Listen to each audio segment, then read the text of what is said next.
여러분 안녕하십니까? 국민의힘 대선 후보는 누가 될지 내일 오후에 결정됩니다. 당원 투표에서는 윤석열 후보가, 국민 여론조사에서는 홍준표 후보가 우세할 거라는 전망이 많지만 각 후보들은 민심과 당심에서 모두 승기를 잡았다면서 윤석열 후보는 10%포인트 이상, 홍준표 후보는 5%포인트의 격차로 승리할 거라고 장담하고 있습니다. 역대급 투표율이 어떤 결과로 나타날지 김민찬 기자가 전망합니다.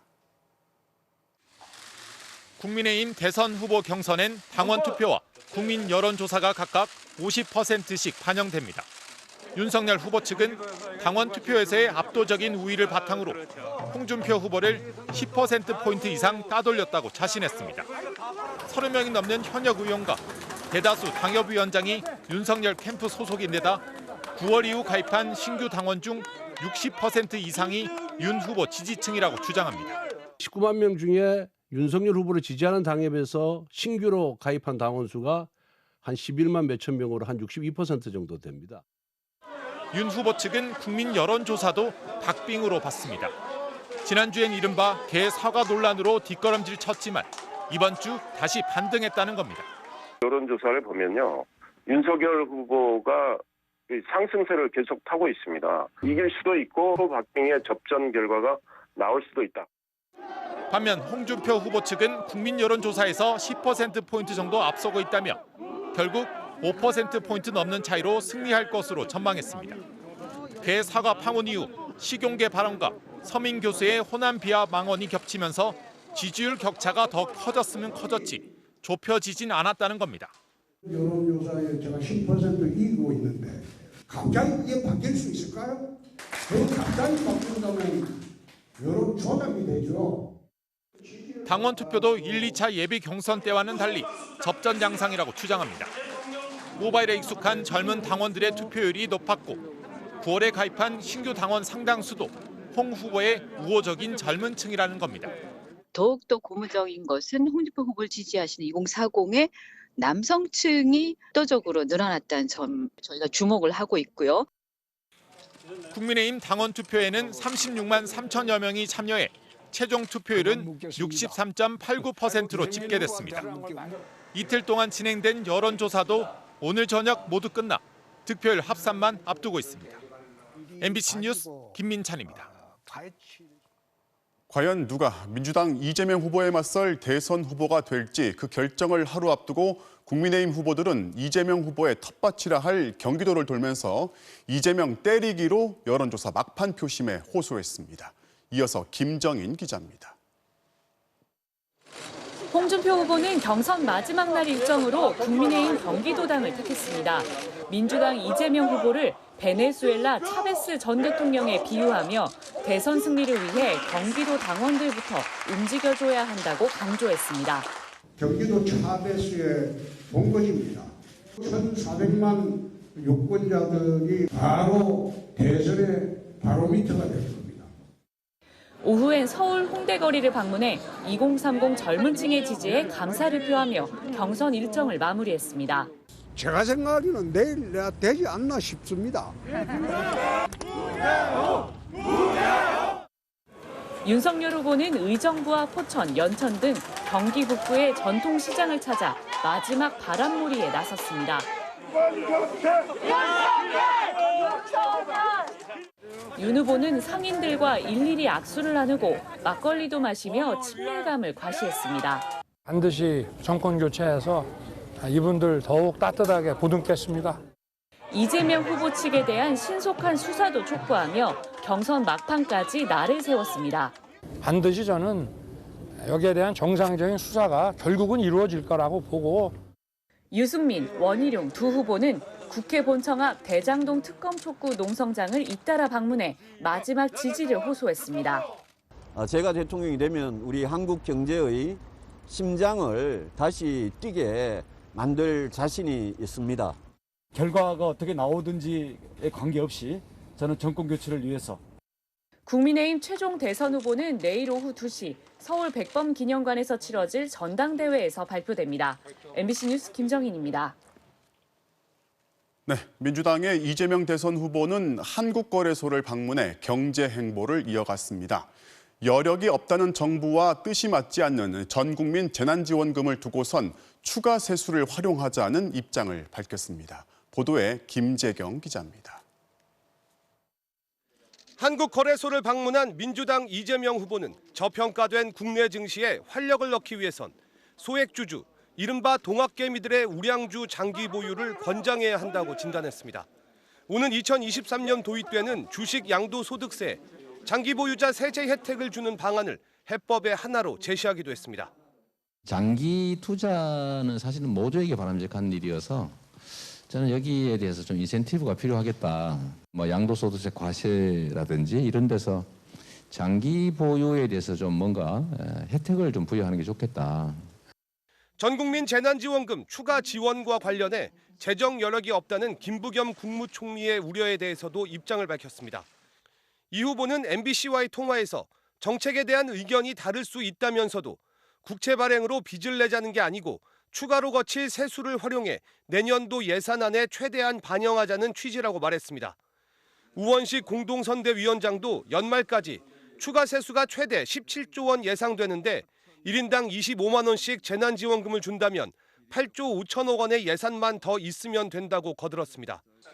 청와대도 당정간 엇박자를 낼 일은 아니라며 진화에 나섰습니다.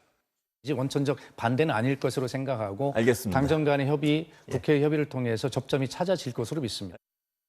전날 웹툰 제작 현장에서 오피스 누나 이야기란 웹툰 제목을 보고 화끈해라고 한 자신의 발언이 부적절하다는 지적에 대해선 제목의 선정성을 지적하려다 제작사 입장을 고려해 돌려서 말한 것이라고 해명했습니다.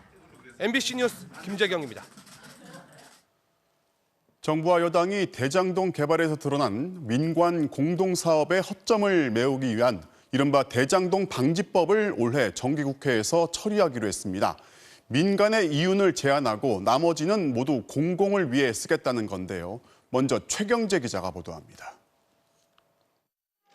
민주당은 제2의 대장동 원천 봉쇄를 위해 민간의 개발 이익 환수를 강화하는 법안들을 올해 정기국회에서 처리하기로 했습니다. 이재명 후보가 부동산 불로소득 근절 법안을 당부한 지 하루 만에 의원 총회를 열어 우선 입법 과제로 결정했습니다. 천문학적 불로소득을 챙기고 국민께 그 고통을 전가하는 이런 비리의 악순환을 반드시 끊어내겠습니다. 먼저 대장동 사업 같은 민관 공동개발의 경우 민간의 이윤에 제한을 두기로 했습니다. 민간 이윤율 상한을 법에 명시하거나 출자자 간 협약을 통해 민간 이윤에 제한을 두도록 의무화하겠다는 겁니다.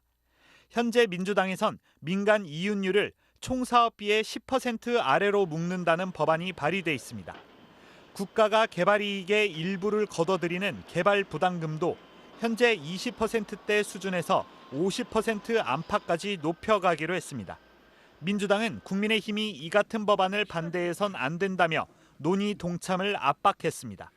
왜 환수하지 못했냐고 부르짖던 국민의힘이 정작 개발이익 환수법을 쟁점 법안으로 분류하고 반대하는 이중적 행태에 국토부도 공공출자가 50%를 넘으면 분양가 상한제를 적용하고 정해진 민간 이윤을 초과해 발생한 이익은 공공을 위해 투자되도록 하겠다며 보조를 맞췄습니다. 이에 대해 국민의힘은 대장동 게이트 물타기 성격이 짙다며 법안 심사보다 진상규명이 급선무라고 주장했습니다. 꼬리 자르기 하려는 것이 아니라면 윗선에 대한 철저한 진상규명에 나서주길 바랍니다. 다만 국민의힘 소속 이현승 국토위원장 등은 민간 이윤을 사업비의 6%로 제한하자는 민주당보다 더 강한 법안을 발의한 바 있어 논의 자체를 피할 순 없을 거라는 관측도 나옵니다. MBC 뉴스 최경재입니다. 민관 공동개발의 역사가 한두 해가 아닐 텐데 왜 지금까지 이런 장치를 만들지 못했는지 궁금해집니다. 정권이 바뀔 때마다 민을 우선할지 관을 앞세울지 기조가 달라졌고 부동산 경기의 굴곡도 영향을 주었습니다. 정부와 여당의 지금 구상에는 여전히 틈새가 없는지 고은상 기자가 취재했습니다. 대장동 사업으로 민간 사업자들이 챙긴 이익은 최소 4천억 원. 이렇게 많은 돈을 번 가장 큰 비결, 바로 토지 강제 수용권입니다. 여기 언제부터 사셨던 거예요, 대장동? 저 150년은 되지. 그래, 고향이지, 고향. 수용당한 거지. 270만 원, 평당. 토지 강제 수용권은 공공사업자만 가질 수 있습니다. 대장동은 지분 절반 가까이가 민간 사업자였지만 성남개발공사가 나머지 절반을 갖고 있다는 이유로 강제 수용권을 확보했습니다. 하지만 정작 분양가 상한제는 피해갔습니다. 성남의 뜰이라는 민간회사 형식을 빌렸기 때문입니다. 공공개발의 특권은 다 누리고 정작 의무는 쏙 피해간 셈입니다. 이뿐만이 아닙니다. 대규모 신도시를 개발할 때 적용되는 택지개발 촉진법은 민간의 이익률을 6%로 제한하고 있지만 대장동은 이것도 피해갔습니다. 도시개발법이 적용됐는데 이 법은 이익환수 규정이 아예 없습니다. 개발부담금 제도도 무력했습니다. 개발부담금은 토지공 개념에 따라 1989년에 처음 생겼습니다. 공공이 용도만 바꿔줘도 개발 이익이 발생하니 공공이 환수하자는 취지입니다. 처음에는 이익 환수율이 50%였지만 부동산 경기가 침체될 때마다 환수 비율을 점점 낮추면서 20%까지 떨어졌습니다. 박근혜 정부 때는 아예 비수도권은 한시적 면제, 수도권은 절반만 내게 했습니다. 껍데기만 남게 된 제도의 틈을 민간업자들이 파고들었습니다. 한마디로 대장동은 법률 전문가들이 현행법의 허점을 교묘하게 파고들어 최대 이익을 올린 사업이었습니다. 정부는 뒤늦게 개발부담금을 다시 50% 수준으로 올리고 도시개발법의 이익환수 규정도 신설하기로 했습니다. 하지만 여전히 한계가 있습니다. 민간 사업자는 사업비를 세부적으로 공개할 의무가 없어서 사업비를 부풀리면 이익을 제대로 환수할 수 없습니다. 사업비나 아파트 분양가의 세부 내역이 이런 것들이 다 좀 투명하게 공개돼야 그래야 이익률도 분명해지는 겁니다. 근데 사업비를 부풀리거나 이단들이 건설업계는 너무 일관화되어 있기 때문에 개발이익 환수 장치는 부동산 경기 위축 우려가 나올 때마다 후퇴했습니다. 이번에도 개발업자들은 민간 참여가 위축될 거라며 법 개정에 반대하고 있습니다. MBC 뉴스 고은상입니다. 단계적 일상 회복의 중요 지표가 위중증 환자 수인데 아직까지는 시작 단계라서 안정적으로 관리가 되고 있습니다. 하지만 사망자가 10달 만에 가장 많이 발생했고 신규 확진자 수도 2,000명대 중반을 기록했는데요. 정부는 방역 상황이 악화될 걸 대비해서 비상 계획을 구체적으로 준비하기로 했습니다. 먼저 이준범 기자가 전해드리겠습니다. 넉 달 만에 다시 문을 연 서울의 한 노인복지관. 마스크를 쓴 어르신들이 강사의 지시에 맞춰 운동을 합니다. 오랜만에 되찾은 일상이 반갑고 즐겁습니다. 헬스클럽도 못 가니까 집에서 하고 이제 온라인 수업을 하고 싶은데 들어갈 줄을 몰라서 못 해요. 너무 지금은 이제 살만 나요. 단계적 일상 회복이 시작된 지 나흘째. 위중증 환자는 365명, 감염병 전담병상 가동률도 55% 정도로 의료 체계가 감당 가능한 안정적 수준을 유지하고 있습니다. 그러나 일상 회복 이후 사망자 숫자는 꾸준히 증가해 어제 하루 24명이 숨지면서 10개월 만에 가장 많은 수치를 기록했습니다.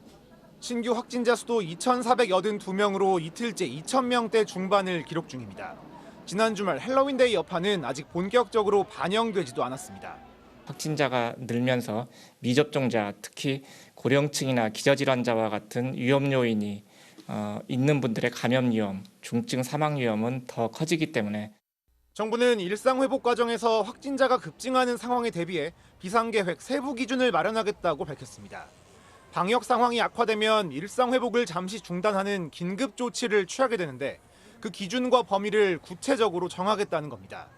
지금은 하루 확진자가 5,000명이 넘거나 중환자 병상 가동률이 75% 이상이면 비상계획을 실시하겠다는 대강의 구상만 나와 있습니다.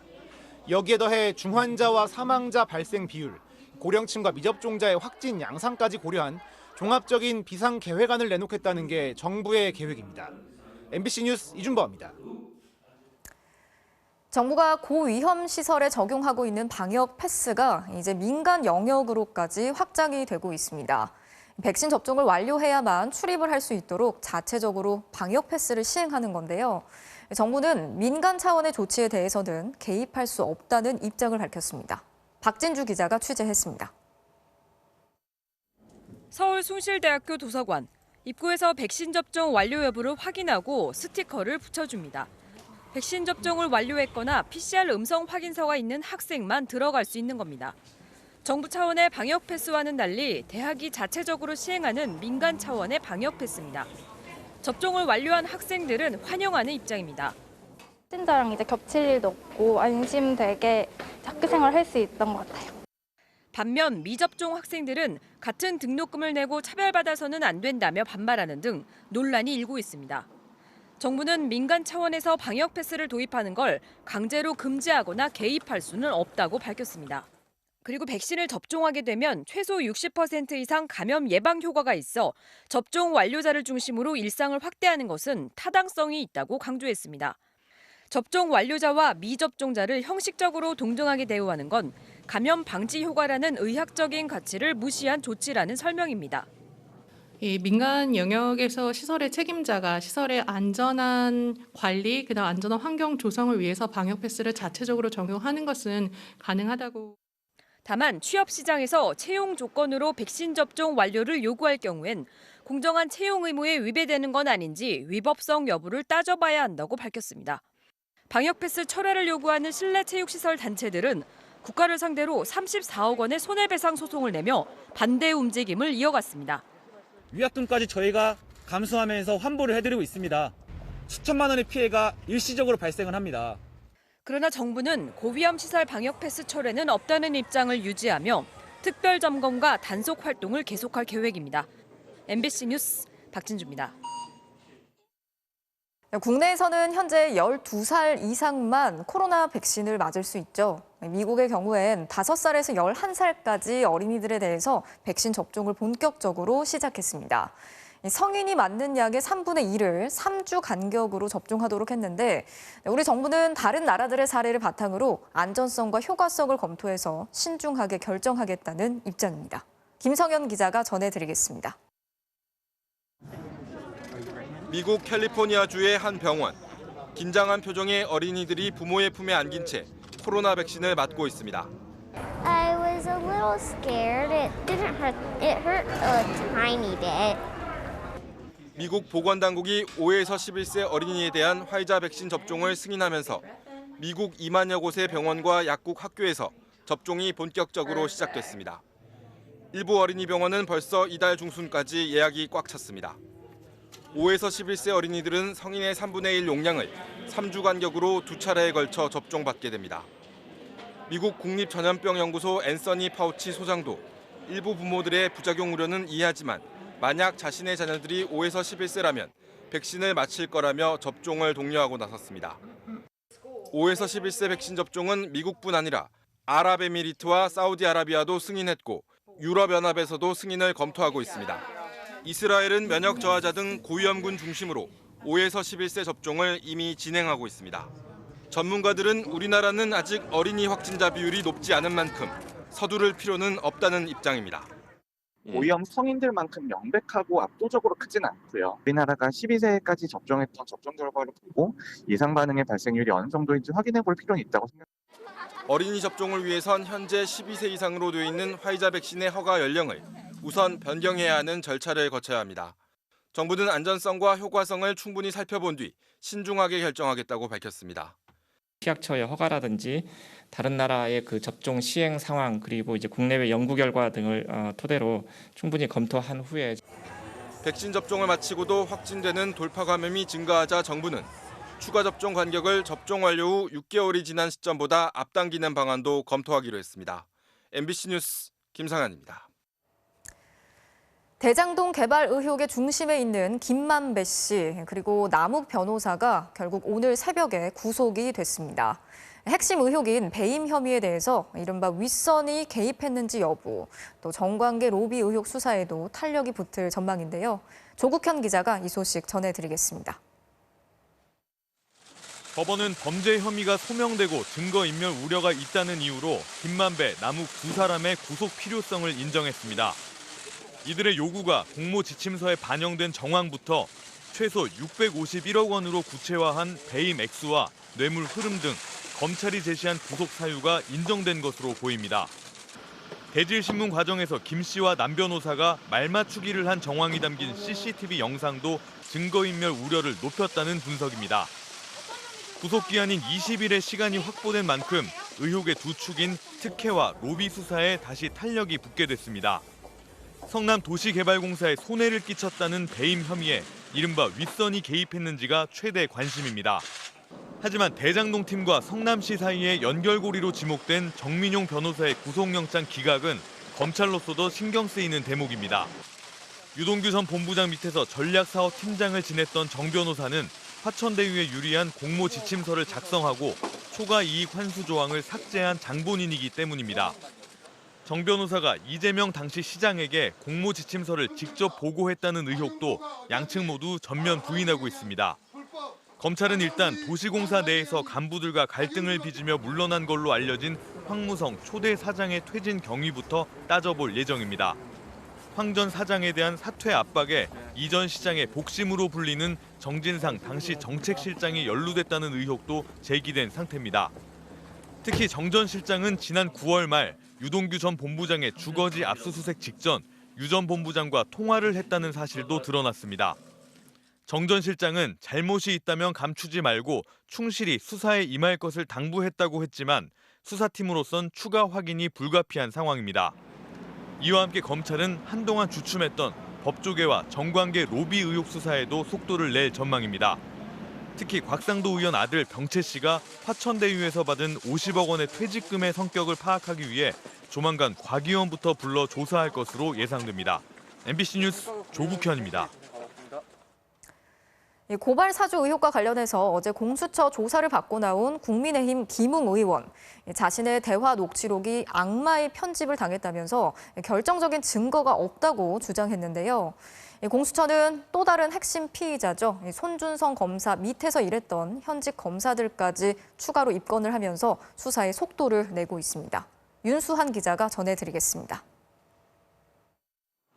12시간의 공수처 조사를 마치고 나온 국민의힘 김웅 의원은 언론에 공개된 제보자 조성은 씨와의 통화 녹취록이 왜곡됐다고 주장했습니다. 악마의 편집이 좀 있었구나라는 좀 느낌이 들었었고 전체적인 그 녹취록 내용이 나중에 혹시 공개가 되면은 대화의 앞뒤 맥락이 가려진 채 특정 대목들만 강조됐다는 겁니다. 하지만 17분 37초 분량의 전체 녹취록 속 대화 내용은 김 의원의 말과 다릅니다. 통화에서 김 의원은 채널A 사건을 언급하며 지속적으로 고발의 필요성과 구체적인 방법을 설명했습니다. 김 의원은 또 당시 서울 남부지검에 고발장을 내라 했던 건 관할 검찰청인 점을 고려했기 때문이라고 말했습니다. 관할 따라 그렇게 가야 된다. 그때 당시는 중앙지검으로 가면 안 된다. 그런 취지로 이야기를 했던 것 같고. 그러나 이 역시 통화 녹취록에선 찾아볼 수 없는 얘기입니다. 통화 당사자인 조성은 씨는 오늘 SNS를 통해 녹취록 전문을 언론에 모두 제공했다며 악마의 편집은 없다고 반박했습니다. 고발 사주 의혹 제기 2달 만에 핵심 피의자 2사람을 조사한 공수처는 이들의 진술 내용을 비교 분석하고 있습니다. 기존 압수수색에서 확보한 자료와도 엇갈리는 부분이 있는지 살펴보고 있는 것으로 전해졌습니다. 이와 함께 공수처는 손준성 검사 밑에서 일했던 현직 검사 2명을 최근 피의자 신분으로 추가 입건한 것으로 MBC 취재 결과 확인됐습니다. 이들은 손준성 보낸 파일들이 조성은 씨에게 넘어간 지난해 4월 3일 파일 속에 포함됐던 실명 판결문을 검색한 걸로 파악됐습니다. 따라서 공수처는 이 두 검사와 손준성 검사를 동시에 불러 어떤 지시가 있었는지 등을 캐물을 가능성도 제기됩니다. MBC 뉴스 윤수환입니다. 민주당은 공수처 소환 조사를 받은 김웅 의원이 고발 사주 의혹에 대해서 동문서답으로 일관하고 있다면서 후한무치하다고 맹비난했습니다. 국민의힘은 화천대유의 김만배 씨와 남욱 변호사의 구속을 계기로 민주당 이재명 후보의 검찰 수사를 압박하고 나섰습니다. 이학수 기자가 취재했습니다. 자신의 육성 녹취록 속 저희가 누구냐는 질문에 맥락 없이 박지원 국정원장을 거론한 김웅 의원에 대해 민주당은 무슨 뚱딴지 같은 동문서답이냐며 이러니 법꾸라지라는 말이 나온다고 맹비난했습니다. 대부분 기억나지 않는다면서도 윤석열 전 총장은 관련이 없다는 김 의원의 선택적 기억도 문제 삼았습니다. 이 법 좀 안다고 수사기관을 기망하는 후안무치한 태도에 시간 끌면서 윤석열만 지키면 된다는 이 삐뚤어진 수뇌보 이제 중단하기 바랍니다. 정의당도 이쯤 되면 국민의힘 공직 후보자 자격 시험에 기억력 테스트 과목을 추가하라고 비꼬았습니다. 반면 윤석열 후보 측은 사주했다는 정황도 증거도 없다며 의혹을 거듭 부인했습니다. 그런 일을 했다는 어떤 정황이나 단 한 톨의 증거도 나오지 않았다.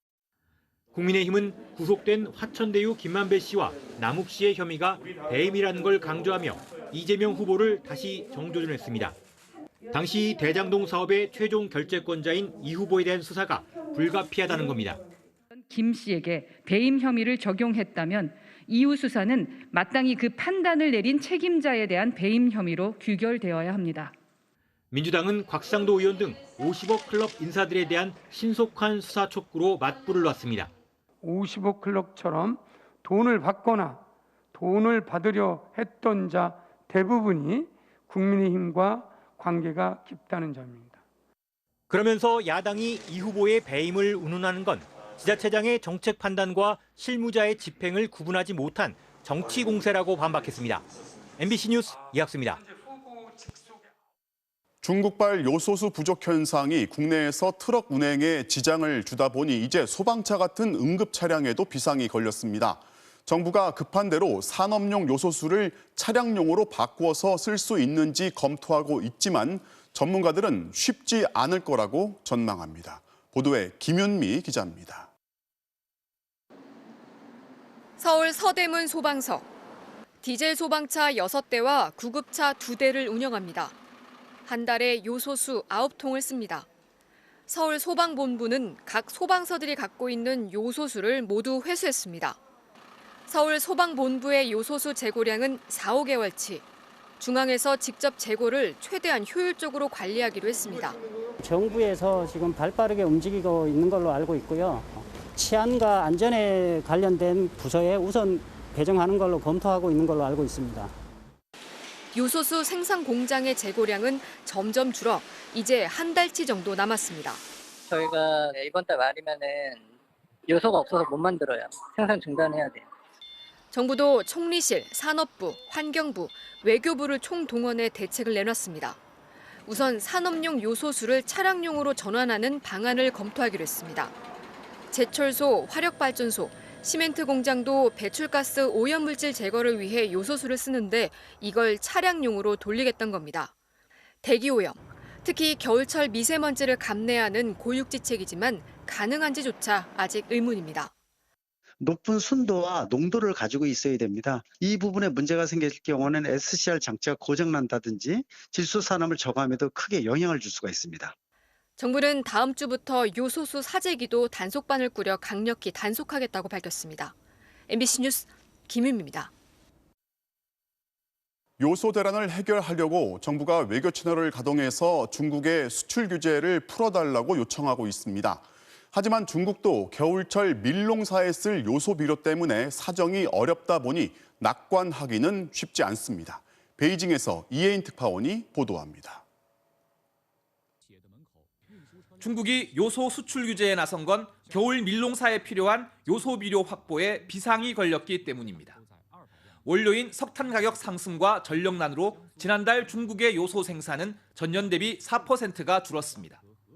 하지만 국제 요소 가격이 계속 오르자 중국 업체들은 수출량을 전년보다 30% 이상 늘렸고 결국 중국 내 재고량이 역대 최저치로 떨어졌습니다. 그 여파로 요소 비료 가격이 치솟자 밀농사철을 앞두고 비료값 안정을 위해 결국 수출 통제에 나선 겁니다. 尿素、复合肥，平均价格都在3000左右，比往年增加了1000块钱一吨左右。 중국 당국이 수출 허가 제도를 도입한 건 지난달 15일.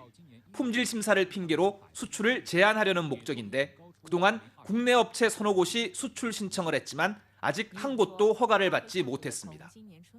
베이징 주중 한국 대사관도 관련 기업들이 참여한 가운데 긴급 회의를 열고 대책을 논의했습니다. 다양한 외교 채널들을 통해서 중국 내 유관 각 부문에 대해서 수출 전 검사 절차 조기 진행 등 우리 측 희망 사항을 중국은 겨울 밀농사를 앞두고 농가 보호 차원에서 일시적인 통제에 나선 거란 입장이지만 통제가 풀리기를 마냥 기다리기에는 우리 경제에 미칠 파장이 너무 큽니다. 석탄 부족에서 시작된 만큼 동절기가 끝나기 전에는 해결이 쉽지 않아 보입니다. 이 때문에 사태 장기화에 대비해야 한다는 지적도 나옵니다. 중국 세관의 심사 기간은 원칙적으로 14일입니다. 이번 주까지는 우리 기업들이 신청한 수출 심사에 대한 답이 나와야 한다는 겁니다. 중국이 빗장을 열 것인지 일단 그 결과를 보면 알 수 있을 것으로 보입니다. 베이징에서 MBC 뉴스 이혜인입니다. 어제 경기도 성남의 내곡 터널에서 발생한 화물차 화재 때 검은 연기가 터널 벽을 타고 파도처럼 밀려오는데 아무리 터널이라고 해도 이 정도 연기는 강제로 배출시켜야 합니다. 확인 결과 반대 방향에는 그런 배출 설비가 있지만 이 터널에는 없었습니다. 손하늘 기자가 취재했습니다. 화물차가 속도를 줄여 터널 중간에 멈춰서고 곧 연기가 피어오릅니다. 차에서 내린 운전자가 급히 전화를 걸지만 검은 연기가 퍼져나가더니 금세 화면 전체를 가립니다. 잠시 뒤 화물차 앞쪽에서 폭발이 일어납니다. 시커먼 연기가 터널 전체를 집어삼키자 시민들은 차를 버리고 대피했습니다. 연기가 막 자욱하게 이제 막 나오니까는 사람들이 막 빠져나오고 있던 상황이 위험했었죠. 현장을 다시 찾아가 봤습니다. 서울에서 분당 방향으로 달리는 차로 위엔 대형 환풍기 2대가 한 쌍인 배기 시설이 모두 3군데 설치돼 있습니다.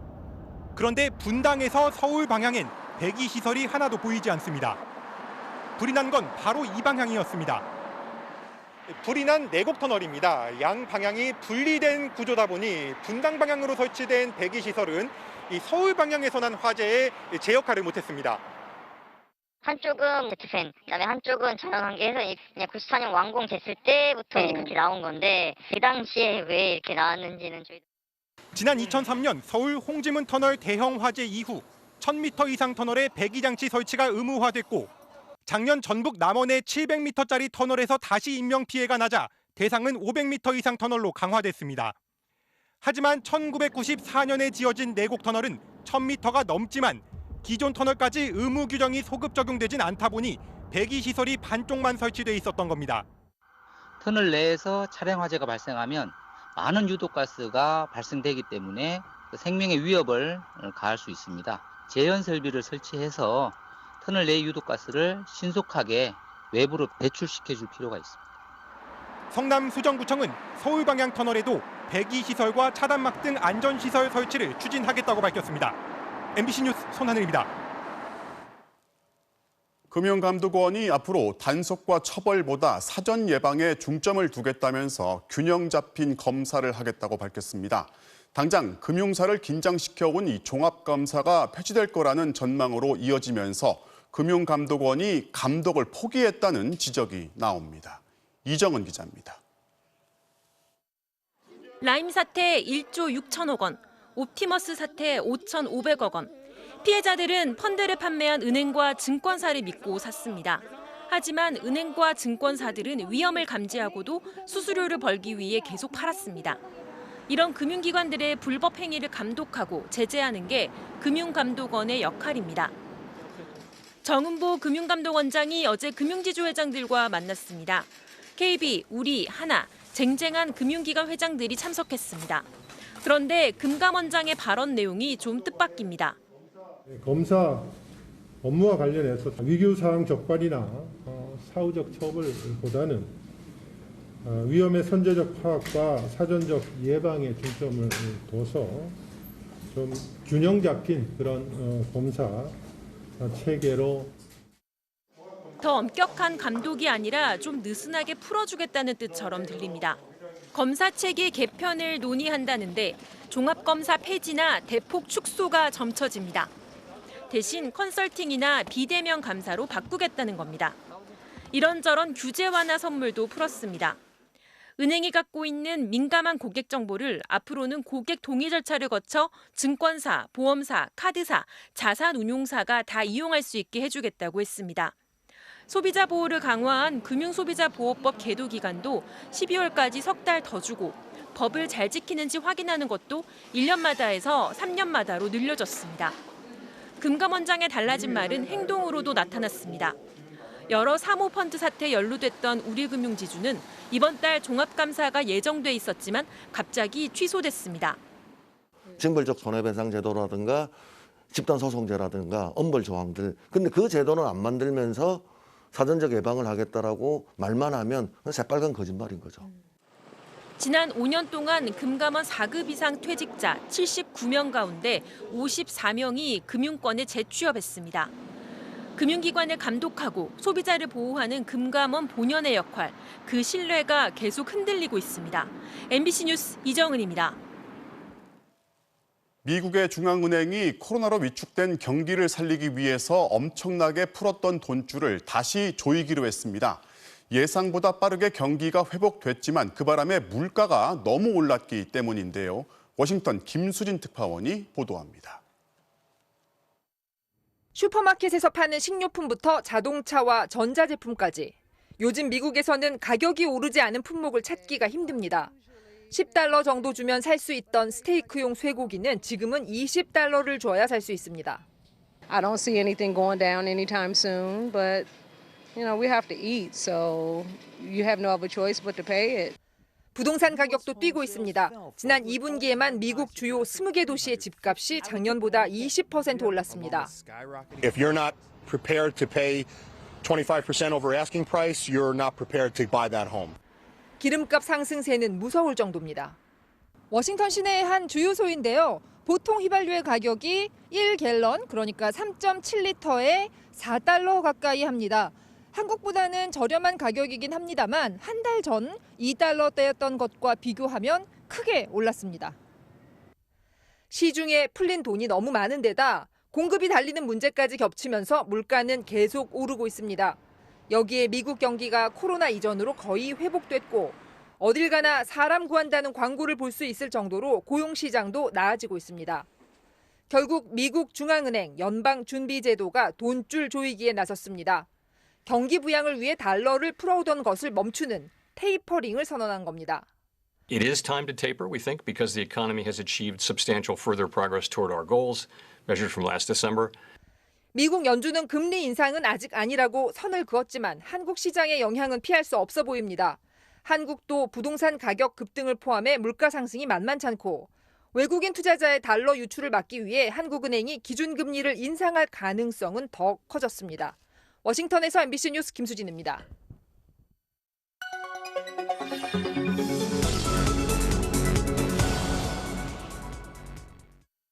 알고 보니 시작합니다. 지난 주말 온라인 커뮤니티에 올라온 글입니다.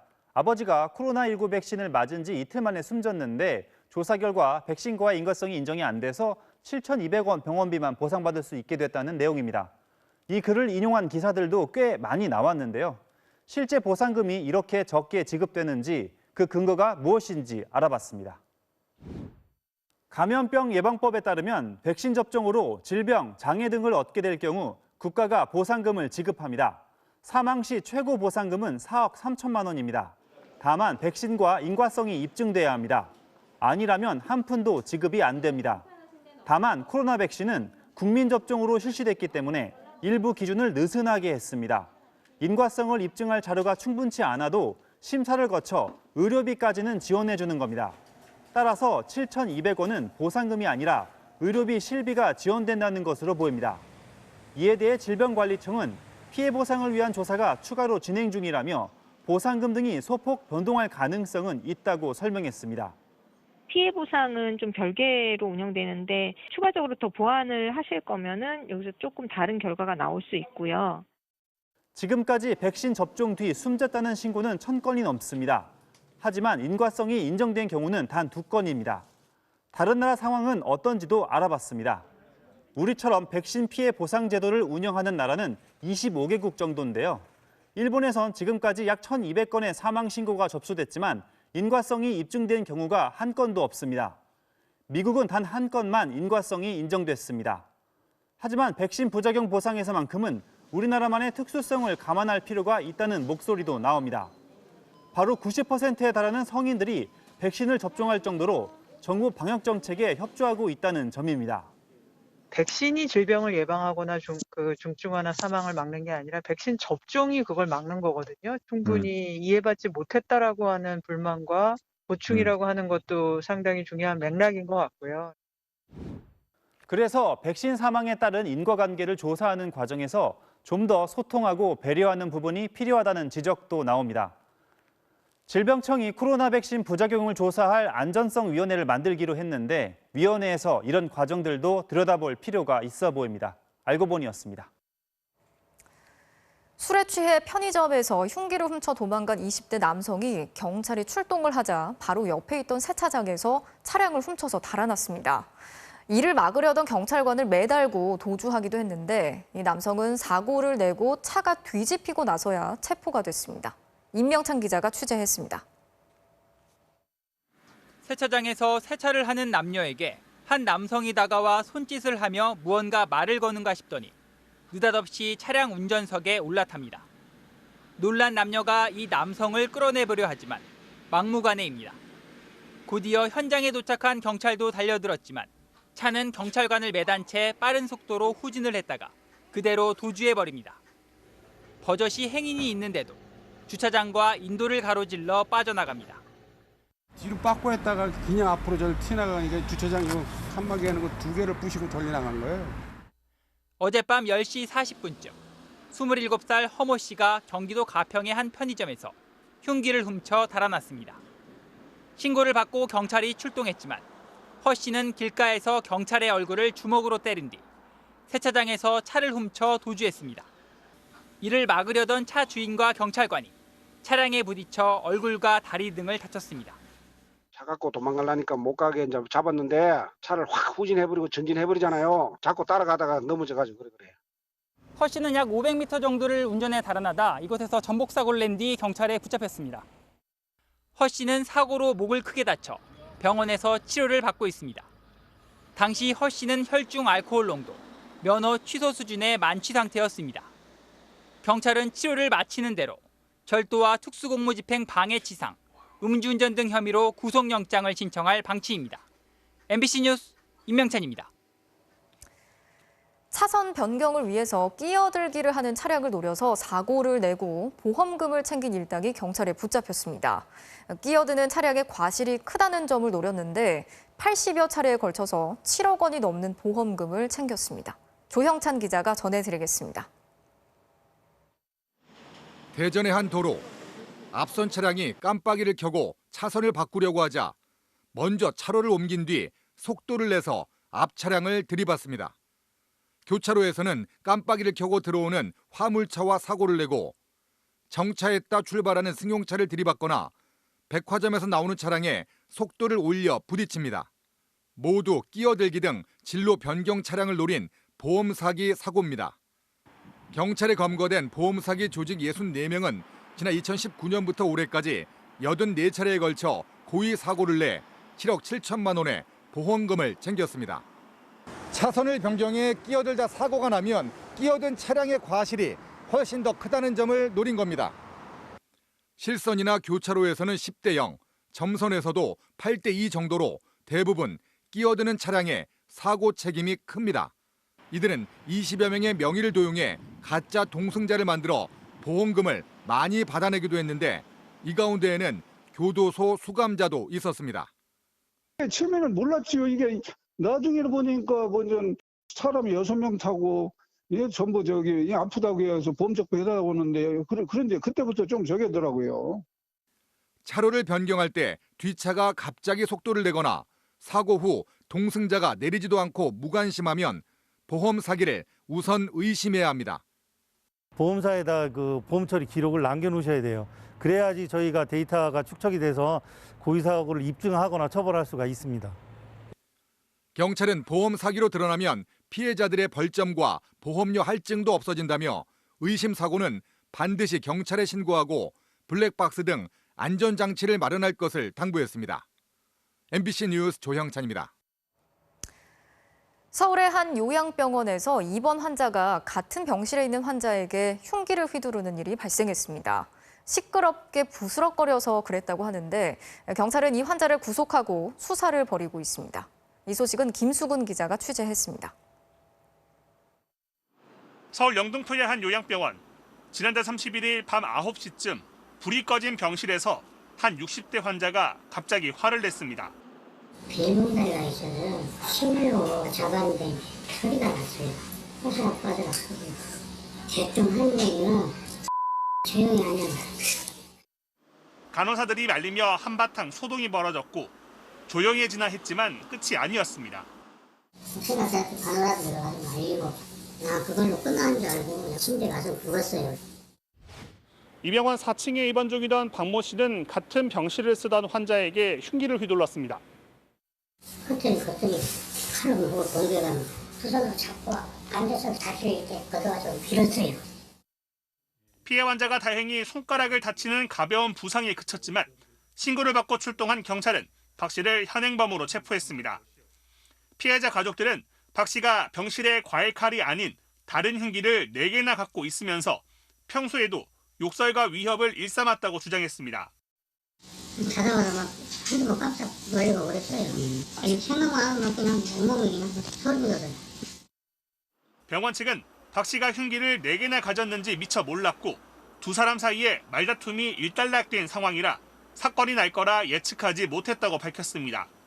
박 씨를 구속한 경찰은 박 씨가 평소 피해자에게 불만을 품다 계획적으로 범행했는지 확인하고 있습니다. MBC 뉴스 김수근입니다. 사업을 하겠다면서 전국 곳곳에서 공장과 창고를 빌린 뒤 폐기물을 몰래 버리고 도망간 일당이 무더기로 적발됐습니다. 알고 보니까 폭력 조직원들이었는데 이들이 갖다 버린 쓰레기가 4만 6천 톤에 달했습니다. 건물주들이 이 쓰레기를 다 치우려면 90억 원이 넘게 든다고 하는데요. 홍익표 기자가 현장 취재했습니다. 충북 도심 외곽에 있는 대형 창고. 18원 천막을 들추자 1,700제곱미터, 540평 창고가 바닥부터 천장까지 쓰레기로 가득합니다. 무려 12,000톤에 달합니다.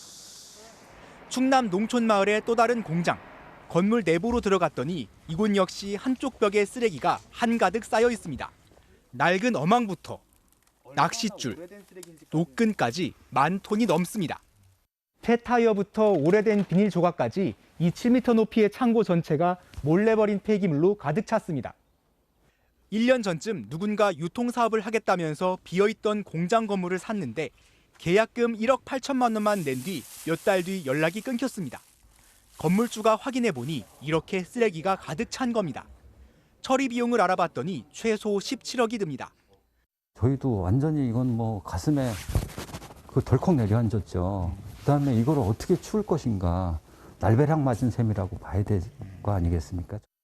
쓰레기를 버린 사람들은 폭력 조직원과 폐기물 업체 관련자들. 이들은 쓰레기를 시세보다 싸게 처리하겠다며 돈을 받은 뒤 빈 건물을 구해 몰래 갖다 버린 겁니다. 이런 식으로 이들 일당은 경기도와 경북 등 전국 11곳에 4만 6천 톤의 쓰레기를 버렸습니다. 전체 처리 비용만 92억 원에 달합니다. 경찰은 폐기물 불법 투기 혐의로 폭력 조직원 5명을 구속하고 폐기물 업체 대표 등 59명을 검거했습니다. 유통업을 한다거나 물류 창고로 쓰겠다. 이런 식으로 이제 창고를 계약을 맺는 거죠. 길어야 한 달에서 한 달 보름 내에 얘들이 범행은 끝내버려요. 지자체들은 건물주가 막대한 쓰레기 처리 비용을 감당해야 하는 건 부당하다며 범인들에게 구상권을 청구할 수 있는지 법률을 검토 중입니다. 하지만 구상권 청구는 유죄 판결이 확정된 뒤에 가능하고 지자체 예산도 부족해 당장 쓰레기를 치울 방법은 마땅치 않습니다. MBC 뉴스 홍익표입니다.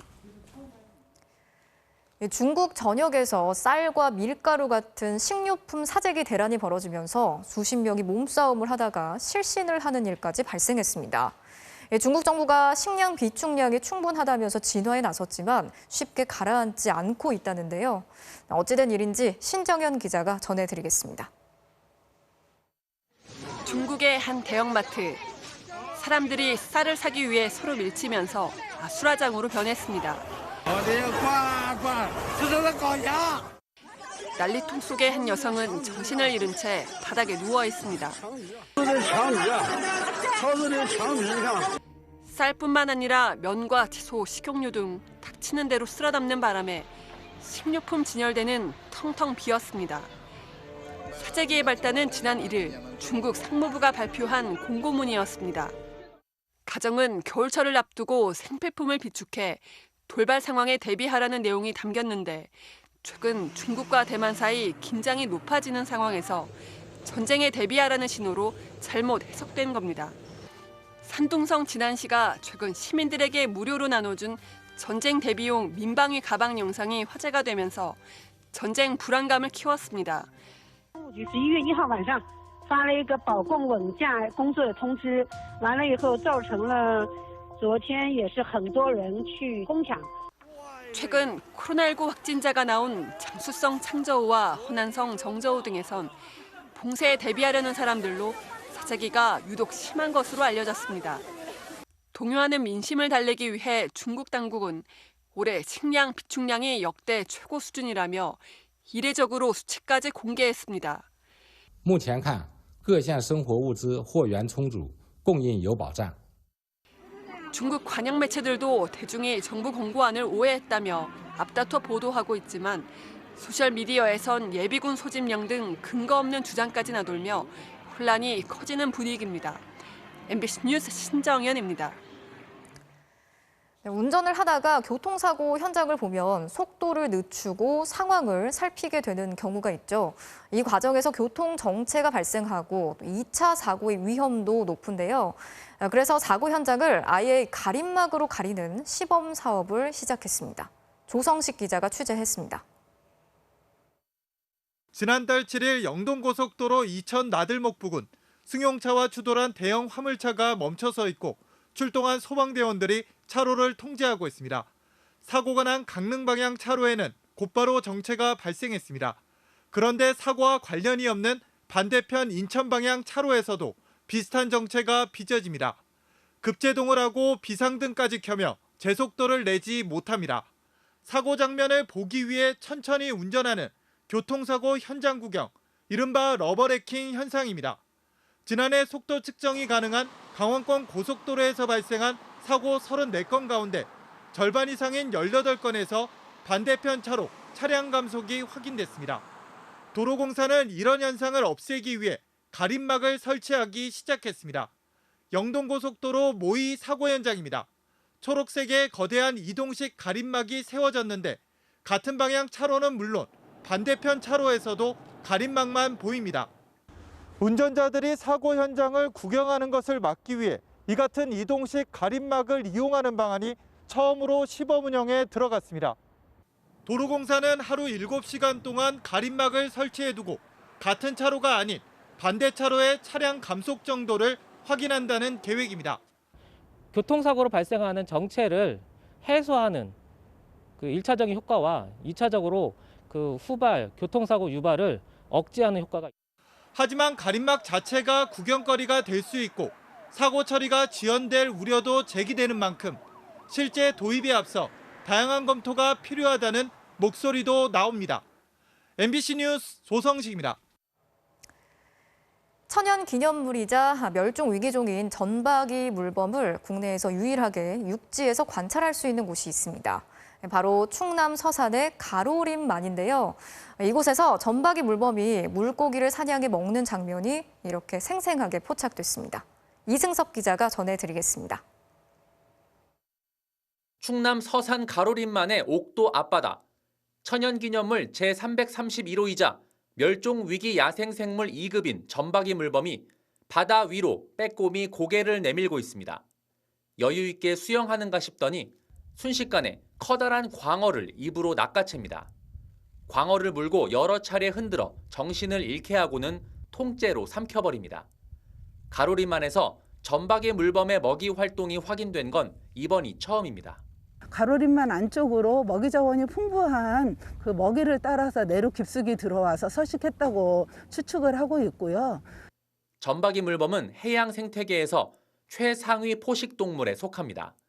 지난 2012년 개체수 감소로 자취를 감췄던 전박이 물범이 다시 나타난 가로림만에서는 해마다 4월에서 11월 사이에 전박이 물범 10여 마리가 발견됩니다.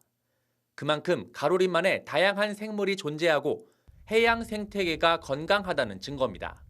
전박이 물범이 가로림만을 지켜왔고 이제는 가로림만의 해양 정원이 된다면은 전박이 물범이 아마 가로림만을 상징하는 서산시는 가로림만 해양 정원 추진 방안에 전박이 물범의 관찰과 치료를 전담할 센터 건립도 마련할 계획입니다. MBC 뉴스 이승섭입니다.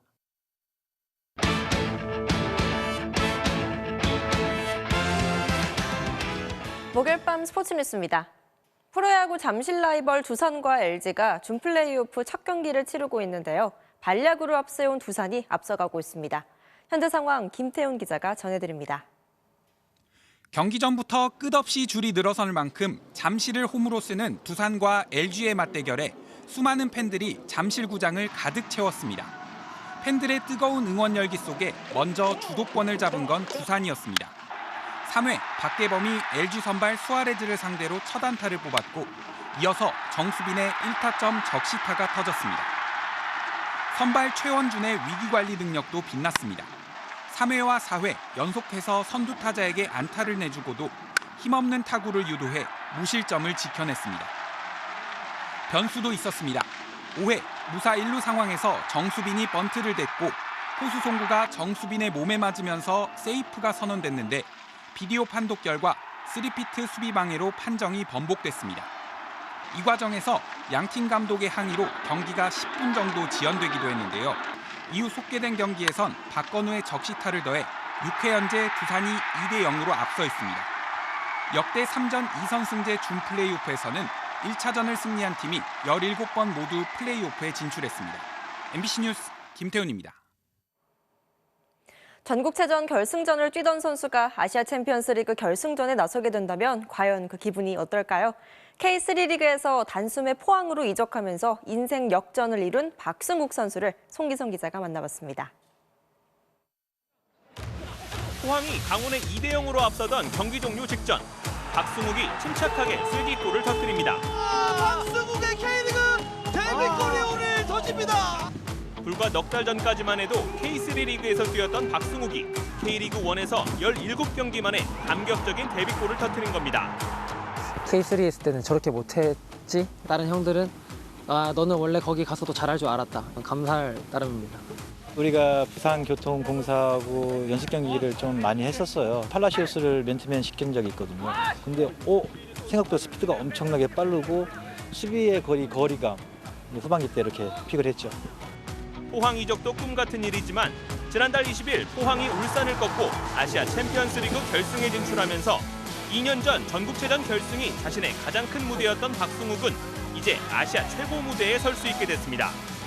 이 상황이 나한테 과연 고작 몇 개월 만에 이게 일어날 수 있는 일인가 되게 꿈 같다고 생각하고 있었고 형들이 뛰어가는 광경, 팬들이 기뻐하는 그 광경을 저도 모르게 간전자 모드로 지켜보고 있었어요. 처음엔 포항 응원가를 몰라 경기 후 승리의 기쁨을 함께 즐기지 못했지만 이젠 완벽한 스틸러스맨으로 거듭났습니다. 친구들한테 물어보니까 위아 스틸러스만 알고 있으면 50% 넘게 먹고 들어간다고 하더라고. 위아 스틸러스 이렇게. 아직도 모든 게 신기할 따름이지만 자신에게 찾아온 기회를 즐기고 있는 박승욱. 설렘과 함께 더 큰 꿈을 그려봅니다. 월드 클래스에 있는 선수들과 붙었을 때 경쟁력이 어느까지 시험이 되나 되게 저도 궁금해요. 아무래도 A 대표팀에 차출하는 게 이제 또 제일 큰 목표지 않나 그렇게 생각하고 있습니다. MBC 뉴스 송기성입니다.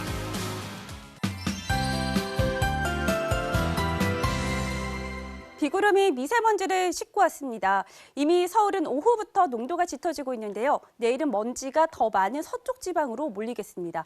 서울을 포함한 수도권과 충청도는 온종일 나쁜 수준을 맴돌겠고요. 강원 영서와 전북, 대구는 오전에 농도가 높게 나타나겠습니다. 여기에 짙은 안개까지 뒤엉키면서 시야가 매우 짧아지겠는데요. 출근길 조심히 이동을 하셔야겠습니다. 내일 하늘 자체는 점차 맑아지겠습니다.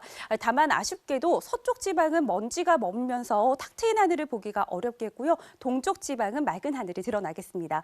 다가오는 주말부터는 비가 자주 내리겠는데요. 특히 월요일에는 강한 한기를 동반한 비가 오면서 점차 추워지겠습니다.